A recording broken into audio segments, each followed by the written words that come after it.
ਸਤਿ ਸ਼੍ਰੀ ਅਕਾਲ ਜੀ। ਮੈਂ ਹਾਂ ਤੁਹਾਡੀ ਆਪਣੀ ਰੁਪਿੰਦਰ ਹਾਂਡਾ। ਅੱਜ ਅਸੀਂ ਇੱਥੇ ਇਕੱਠੇ ਹੋਏ ਹਾਂ ਇੱਕ ਸੈਮੀਨਾਰ ਦੇ ਉੱਤੇ ਜਿਹਦਾ ਟੌਪਿਕ ਹੈਗਾ the role of woman in rebuilding relationship. ਅਤੇ ਇਹਦੇ ਵਿੱਚ ਮੈਂ ਇਹੀ ਕਹਿਣਾ ਚਾਹੂੰਗੀ ਕਿ ਔਰਤ ਦਾ ਬਹੁਤ ਵੱਡਾ ਰੋਲ ਹੈਗਾ। ਕੋਈ ਵੀ ਚਾਹੇ ਉਹ ਪਰਿਵਾਰਕ ਹੋਏ, ਚਾਹੇ ਉਹ ਬਾਹਰ ਸੋਸ਼ਲ ਕੋਈ ਵੀ ਇਸ਼ੂਜ਼ ਹੁੰਦੇ ਆ, ਤਾਂ ਰੀਬਿਲਡ ਕਰਨ ਦੇ ਵਿੱਚ ਔਰਤ ਦਾ ਬਹੁਤ ਵੱਡਾ ਰੋਲ ਹੈਗਾ। ਕਿਉਂਕਿ ਇੱਕ ਆਦਮੀ ਨੇ ਆਪਣੇ ਆਦਮੀ ਦੀ ਸੋਚ ਨਾਲ, ਐਗਰੈਸਿਵਨੈਸ ਨਾਲ ਸੋਚਣਾ, ਔਰ ਜੋ ਔਰਤ ਸੋਚਦੀ ਹੈ ਉਹ ਦਿਮਾਗ ਨਾਲ ਸੋਚਦੀ ਹੈ। ਸੋ ਮੇਰੇ ਹਿਸਾਬ ਨਾਲ ਔਰਤ ਨੂੰ ਅੱਗੇ ਆਉਣ ਦਾ ਮੌਕਾ, ਵੈਸੇ ਤਾਂ ਅੱਜ ਮੋਢੇ ਦੇ ਨਾਲ ਮੋਢਾ ਜੋੜ ਕੇ ਚੱਲ ਰਹੀ ਹੈ, ਪਰ ਔਰਤ ਨੂੰ ਫਿਰ ਵੀ ਅੱਗੇ ਆਉਣ ਦਾ ਹੋਰ ਮੌਕਾ, ਉਹਨੂੰ ਡਿਸੀਜਨਸ ਲੈਣ ਦਾ ਮੌਕਾ ਦੇਣਾ ਚਾਹੀਦਾ, ਤਾਂ ਕਿ ਇੱਕ ਸਮਾਜ ਨੂੰ ਹੋਰ ਵਧੀਆ ਮਾਹੌਲ ਮਿਲ ਸਕੇ ਔਰ ਸਾਡਾ ਜਿਹੜਾ ਇੰਡੀਆ ਹੈਗਾ ਹੋਰ ਰਾਈਜ਼ ਕਰ ਸਕੇ। कि औरत का रोल जो है वो सेकंड वाला है, आदमी का रोल है being the warrior, the conflict, I won't say creator, क्योंकि वो नेगेटिव हो जाती है। ਚਾਹੇ ਬੰਦਾ ਵਰਕਿੰਗ ਵੀ ਹੋਏ, ਉਹ ਘਰ ਦੇ ਕੰਮ 'ਚ ਕਦੇ ਵੀ ਹੈਲਪ ਨਹੀਂ ਕਰਦਾ। ਇਹ ਸਾਡੇ ਸਮਾਜ ਦੀ ਸੋਚ ਹੈ। ਅਗਰ ਅਸੀਂ ਦੂਸਰੀ ਕੰਟਰੀਜ਼ 'ਤੇ ਦੇਖੀਏ ਤਾਂ ਬਰਾਬਰ ਕੰਮ ਕਰਦੇ ਆ। ਉਹਨਾਂ ਨੇ ਅਗਰ ਔਰਤ ਕੰਮ ਕਰਨ ਲਈ ਜਾ ਰਹੀ ਹੈ ਤਾਂ ਪਿੱਛੋਂ ਉਹਨਾਂ ਨੇ ਖਾਣਾ ਵੀ ਬਣਾ ਲੈਣਾ ਜਾਂ ਆਪਣੇ ਆਪ ਗਰਮ ਕਰਕੇ ਵੀ ਖਾ ਲੈਣਾ। ਪਰ ਇੱਥੇ ਹੁੰਦਾ ਕਿ ਬੰਦੇ ਨੇ ਆਪਣਾ ਖਾਣਾ ਖਾਇਆ ਤਾਂ ਪਲੇਟ ਆਪਣੇ ਆਪ ਕਿਚਨ 'ਚ ਜਾ ਕੇ ਰੱਖ ਕੇ ਵੀ ਨਹੀਂ ਆਊਗਾ। ਅਤੇ ਇਹ ਸਾਡੀ ਥੋੜ੍ਹੀ ਜਿਹੀ ਸੋਚ ਹੈਗੀ ਆ, ਬਦਲਣ ਵਾਲੀ ਹੈ ਕਿ ਇੱਕ ਆਦਮੀ ਨੂੰ ਔਰਤ ਦੇ ਨਾਲ ਬਰਾਬਰ ਉਹਨੂੰ ਸਮਝਣਾ ਚਾਹੀਦਾ। ਉਹ ਅੰਡਰਸਟੈਂਡਿੰਗ ਇੱਕ ਬਿਲਡ ਕਰਨ ਦੀ ਜ਼ਰੂਰਤ ਹੈ। ਔਰ ਬਾਕੀ ਔਰਤ ਦਾ ਤਾਂ ਬਹੁਤ ਵੱਡਾ ਰੋਲ ਰਹਿੰਦਾ, ਚਾਹੇ ਉਹ ਬੱਚਿਆਂ ਦੇ ਵਿੱਚ ਹੋਏ, ਘਰ ਦੇ ਵਿੱਚ ਹੋਏ, ਬਾਹਰ। ਹੁਣ ਤੁਸੀਂ ਦੇਖ ਸਕਦੇ ਹੋ ਹਰ ਫੀਲਡ ਦੇ ਵਿੱਚ ਔਰਤਾਂ ਬਹੁਤ ਅੱਗੇ ਆ ਰਹੀਆਂ। ਤਾਂ ਤੁਹਾਨੂੰ ਕੀ ਲੱਗਦਾ ਕਿ ਦੇਸ਼ ਦੀ ਗੱਲ ਕਰੀਏ ਤਾਂ ਪਿੰਡਾਂ ਤੇ ਸ਼ਹਿਰਾਂ ਦੇ ਵਿੱਚ ਔਰਤ ਦੇ ਰੁਤਬੇ ਨੂੰ ਲੈ ਕੇ ਕੁਝ ਬਦਲਾਵ ਹੈ? ਹੌਲੀ ਹੌਲੀ ਬਦਲਾਵ ਹੋ ਰਿਹਾ, ਔਰ ਪਿੰਡਾਂ ਦੇ ਵਿੱਚ ਬਦਲਾਵ ਹੋਣ ਦੀ ਬਹੁਤ ਜ਼ਿਆਦਾ ਜ਼ਰੂਰਤ ਹੈ। ਕਿਉਂਕਿ ਅਗਰ ਹਰਿਆਣੇ ਦੇ ਵਿੱਚ ਅਗਰ ਨਿਗਾਹ ਮਾਰੀਏ, ਕਿਉਂਕਿ ਮੈਂ ਹਰਿਆਣੇ ਨੂੰ ਬਿਲੋਂਗ ਕਰਦੀ ਹਾਂ, ਉੱਥੇ ਹਾਲੇ ਵੀ ਬਹੁਤ ਮਾੜਾ ਹਾਲ ਹੈਗਾ ਔਰਤਾਂ ਦਾ। ਉੱਥੇ ਮੇਰੇ ਖਿਆਲ ਸਰਕਾਰ ਨੇ ਕਾਫੀ ਕੁਝ ਕੀਤਾ ਵੀ ਹੈ। It will be violent, they will be aggressive, and that's what is they're supposed to be, that is what is expected of them, कि ऐसे डील करना है अपने। और औरत को शुरू से ही कहा जाता है कि आप बैठी हैं और आप सिर्फ रिजॉल्व करने के लिए बैठी हैं, प्यार से, बड़े मुलायम तरीके से रोल ऑफ वुमेन। मेरा नाम संदीप डोगरा है और मैं max super speciality hospital Mohali का वाइस प्रेसिडेंट हूँ। उसके साथ साथ मैं पंजाब का मैक्स के हॉस्पिटल का मैं जोनल हेड हूँ। और आप बताएंगे थोड़ा किस मकसद से आज हम यहाँ इकट्ठे हुए हैं? देखिए, इस प्रोग्राम को ऑर्गेनाइज़ करने का जो मेन मकसद ये था वो वुमेन एम्पावरमेंट को लेके है। आज की डेट में अगर सामाजिक चीज़ों की भी अगर बात करते हैं तो ये एक बहुत बड़ा एक अपने में एक टॉपिक है। अभी थोड़ी देर पहले ही हमारे हॉस्पिटल के डॉक्टर सीमा शर्मा ने आई थिंक बहुत अच्छा डेटा जो सबके साथ शेयर किया, जिसमें इन्फेंट मोर्टेलिटी और खासकर जो बेबी गर्ल है उसकी मोर्टेलिटी को लेके उन्होंने काफ़ी जो डेटा हमारे साथ उसको शेयर किया है। जहाँ तक हम अपने हॉस्पिटल की बात करते हैं, काफ़ी सारी चीज़ें हैं, बहुत सारे इनिशिएटिव हैं जो हम लोग हॉस्पिटल की तरफ से लेते हैं, जिसमें खासकर जो हमारे आसपास के जो गांव हैं, तकरीबन 80-100 किलोमीटर के दायरे के अंदर, वहाँ पे हम काफ़ी सारी एक्टिविटी ऑर्गेनाइज़ करते हैं, कैंप ऑर्गेनाइज़ करते हैं। अवेयरनेस जो है वो आई थिंक लोगों के अंदर उसको जो क्रिएट करना वो हमारा मेन मकसद है। और साथ साथ में हम हॉस्पिटल के अंदर जैसे कुछ हमने क्लिनिक से भी शुरू किया है, खासकर जैसे एक एडोलेसेंट क्लिनिक है वो भी हमने शुरू किया है। और काफ़ी सारी उसके साथ साथ हर महीने हम कुछ ना कुछ ऐसा एक्टिविटीज़ करते रहते हैं, ताकि लोगों के अंदर जो जागरूकता है वो इस चीज़ को लेकर जो ज़रूर बनी रहे। आपके हिसाब से इन्फेंट मॉर्टेलिटी का मेजर रीज़न क्या है? ये शहरों में है या सिर्फ या रूरल एरियाज़ में?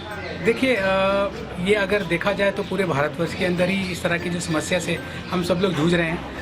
लेकिन सबसे जो ज़रूरी बात ये है कि अब धीरे धीरे जैसे बड़े शहरों में जैसे जैसे थोड़ी जागरूकता पैदा हो रही है, धीरे धीरे इंसिडेंट्स कम हो रहे हैं। बट अगर आज हम ये बोलें कि ये जो इस तरह के एपिसोड हैं ये पूरी तरह से बंद हो चुके हैं, तो शायद उसका आंसर ना होगा। छोटे गांव में, छोटे शहरों में, कस्बों में इस चीज़ को लेकर जो है वो थोड़ा सा हम लोगों को ज़्यादा चैलेंज जो वो फेस करने पड़ते हैं, क्योंकि काफ़ी समय जब पेरेंट्स आते हैं, एक्सपेक्टेड पेरेंट्स आते हैं, तो हर कोई जो है वो बहुत क्यूरियस रहता है। पर यही तो एक विडंबना है कि this is probably the paradox here, that the women are not allowed to make any big decisions. They are not allowed to be part of the decision making process. वो चाहे घर से हो, चाहे वो ग्लोबल लेवल हो, चाहे वो कंट्री का लेवल हो।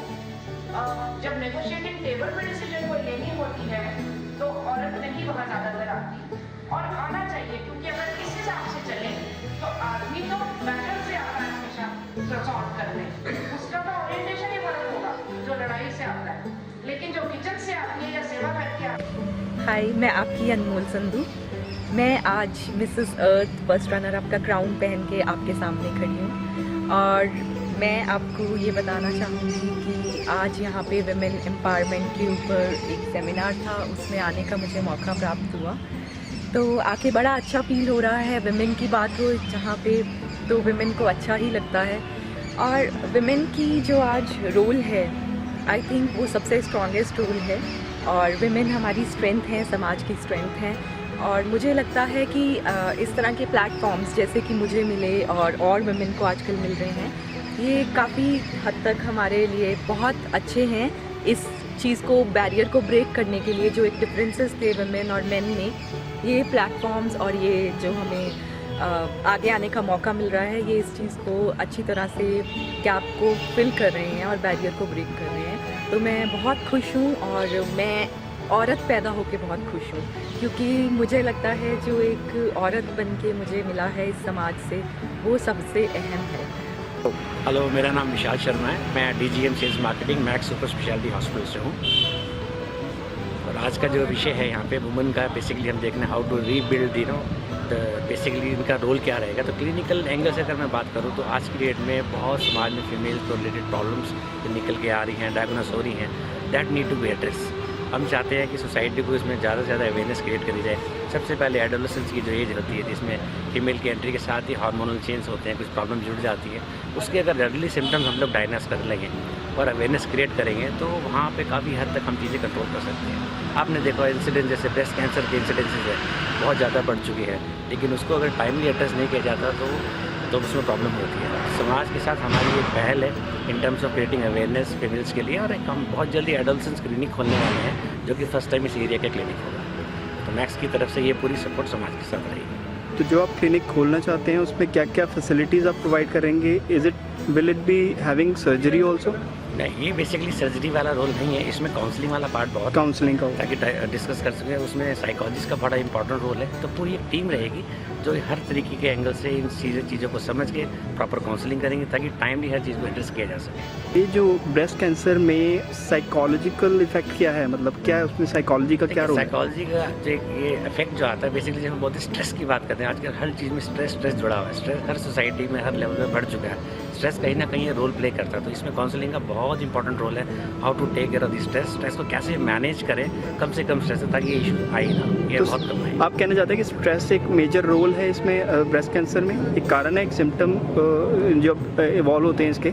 नहीं, ये this is one of the reasons. This is one of the reason है, लेकिन क्लिनिकल रीजंस कई और हैं, but this is one of the reason which can be addressed at the early stage of the life. बहुत जल्दी अगर stage पे करेंगे तो बहुत हेल्प मिलती है सोसाइटी को। अगर साइकोलॉजिकली हम इसे कंट्रोल कर पाएंगे तो एक पूरी तरह से हम इसको रोक सकते हैं, या इस one of the factors like कुछ कहीं ना कहीं इस पर इफेक्ट पड़ेगा? ये कहीं ना कहीं इफेक्ट जरूर पड़ेगा और इम्पोर्टेंट इफेक्ट पड़ेगा, बहुत इंपॉर्टेंट। तो इसके लिए आप काउंसलिंग सेशंस और भी अपने मैक्स हॉस्पिटल में जो एग्जिस्टिंग हॉस्पिटल है उसमें देते हैं ऐसे काउंसलिंग सेशंस? अभी फिलहाल ये हम max Mohali super speciality hospital जो हमारा फेज 6 में है उसमें इनिशिएट करने वाले हैं बहुत जल्दी, और सब्सिक्वेंटली दूसरी हॉस्पिटल्स में जो हमारे पंजाब के अंदर है या दूसरे एरियाज में वहाँ पे भी किए जाएंगे। Thank you very much.